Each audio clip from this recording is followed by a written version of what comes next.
Okay, welcome to alpha AG exam. இப்போ நம்மளுக்கு 10th ஸ்டாண்டர்டோட தமிழ்ல இருக்கிற கட்டுரை என்னென்னலாம் படிக்கலாங்கிறத நம்ம இந்த வீடியோல பார்க்கலாம். ஓகேங்களா? ஓகே, பார்க்கலாம். ஓகே, இதுல என்னன்னா இப்ப என்ன ஒரு பிரச்சனைனா 10th ஸ்டாண்டர்டுக்கு புக்கு மாறி இருக்குது. ஓகேங்களா? புக்கு மாறுறதுனால என்ன மாதிரி கொஸ்டின்ஸ் வருங்கிற ஒரு ஐடியா யாருக்குமே இல்லை. ஸோ அதுக்காக தான் இந்த வீடியோ. ஓகேங்களா? டீட்டெயில் என்னென்ன படிக்கலாம்னு பண்ணலாம்.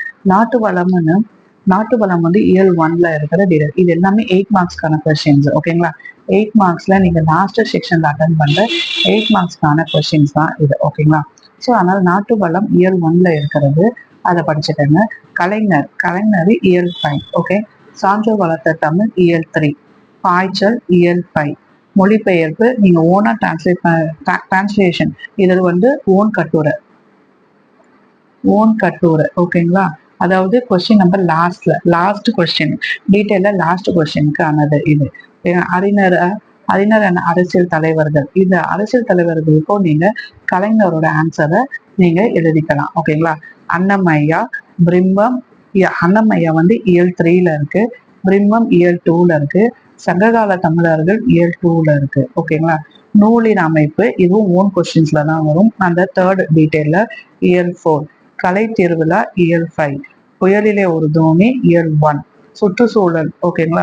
சுற்றுச்சூழல் மாசுபடுதல், அதாவது எப்படிலாம் வந்து சுற்றுச்சூழல் ஏர் பொல்யூஷன், நாய்ஸ் பொல்யூஷன் அந்த மாதிரி வர்றத இதழ்களும். இந்த டீட்டெயிலை மட்டும் நீங்க தரவா படிச்சீங்கனாலே நீங்க தமிழ்ல எழுதுற 8x3 லாஸ்ட் செக்ஷன்ல எழுதுற 8x3 24 மார்க்ஸை தாராளமா நீங்க அட்டன் பண்ணிடலாம். ஓகேங்களா? அதாவது கொஸ்டின் நம்பர் 44, 45, 46 இந்த கொஸ்டின்ஸை ஓகேவா நீங்க அட்டன் பண்ணிடலாம். ஸோ அதனால தரோவா படிச்சுக்கோங்க. இதுல என்ன ஒரு ஹைலைட்னா, நீங்க கட்டுரை எழுதும் போது என்ன பண்ணுங்கன்னா குறிப்பு சட்டம் போட்டு எழுதணும். குறிப்பு சட்டம் போட்டு அதுல முன்னுரை முடிவுரை கன்ஃபார்மா இருக்கணும். நடுவுல ஒரு 3 டைட்டில் மட்டும் இருந்தாக்கா போதும். ஓகேங்களா? சப்போஸ் உங்களுக்கு இதுல லாஸ்ட் மினிட்ல ஒரு 1 பேஜ்ல இருந்து 1.5 பேஜ் வரைக்கும் இந்த கட்டுரை எழுதணும். மெயினா என்னன்னா ஹெட்டிங்ல வந்து நீங்க ஸ்பெல்லிங் மிஸ்டேக் இல்லாம எழுத பழகுங்க.